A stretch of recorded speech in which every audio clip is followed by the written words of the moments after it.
Yes, so harigani mwanafamilia wa Mapro TV, karibu sana katika channel yako pendwa hii ili kupata zile updates kali za kimichezo ambazo zimejiri, nasi bila shaka bila hiana yoyote tumekuwa tukiziweka hapa kila siku. Cha muhimu ni wewe kubonyeza neno subscribe, utakuwa umefanya vyema sana kuungana na familia hii ya Mapro TV. Katika segment hii bwana Kisports tumekuwa tukiangazia habari kemkem za kimichezo na kubwa zaidi ni kuelekea katika michuano ya kombe la klabu bingwa barani Afrika kwa maana ya CAF Champions League, ambapo kama tunafahamu kwamba Young Africans siku ya tarehe 22 mwezi huu wana kibarua kikubwa, kibarua kigumu cha kuweza kucheza dhidi ya FAR Rabat kwa sababu kule nchini Morocco ni moja kati ya klabu ambazo zimekuwa na historia kubwa sana, lakini pia zimekuwa mara kadhaa zikibeba taji la ubingwa wa ligi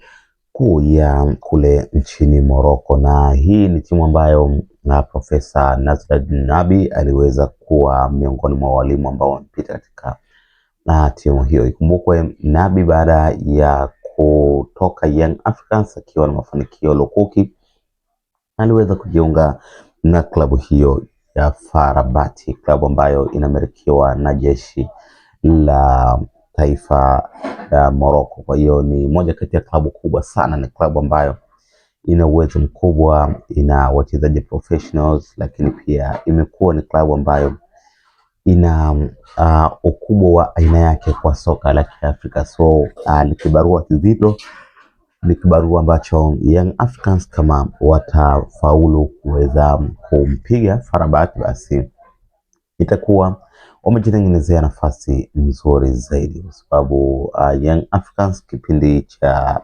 misimu hii miwili haikuwa bora sana kama kipindi kile cha nyuma, ambapo tunaona Young Africans ikifika hatua mbalimbali ikiwemo ya robo finali, lakini ya klabu bingwa, lakini pia ikiwemo finali ya kombe la shirikisho. Kwa hiyo kwa msimu jana tunakumbuka Young Africans ilishia hatua ya makundi tu. So nafikiri kwa mwaka huu itakuwa imejithatiti vizuri, na tukianza kuangalia zile sajili ambazo zimefanyika, lakini pia kubwa zaidi ni mabadiliko ambayo tunayaona baada ya ujio wa mwalimu Pedro Goncalves. Kwa hiyo tunaona Young Africans inarudi kule katika ubora wake. Young Africans tunaiona ni ile ambayo sasa inaanza kurejesha matumaini kwa wanachama, mashabiki wa klabu hiyo, lakini pia wana michezo kwa ujumla wa Tanzania, kwa sababu tumeona kuna mabadiliko makubwa sana katika kikosi cha Dar es Salaam Young Africans, kuanzia mchezaji mmoja, lakini pia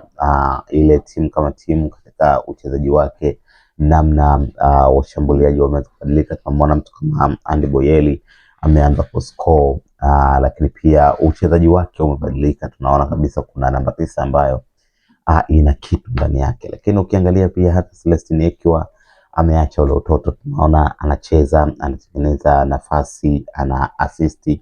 Kwa hiyo tunaona ni timu ambayo tayari kuna mabadiliko makubwa. Safu ya ulinzi pia huku tunaona wakina Mohamed Hussein Shabalala wao wamekuwa ni sehemu ya kuongeza nguvu katika kikosi hiko. So na Young Africans tayari tunaona kuna namna imeweza kuwa bora zaidi kuliko zile mechi za awali. Kwa hiyo nina imani kwa namna ambavyo Young Africans imebadilika, basi kuna mafanikio makubwa yanakuja kutokea. FAR Rabat inakufa nyumbani, lakini pia inaweza kafa kwao ama ikatoa sare kwao. Kwa hiyo kuna uhakika wa alama 4 kutoka kwa FAR Rabat, lakini pia kuna uhakika vile vile wa alama 4 ama 6 kabisa kutoka kwa JS Kabylie.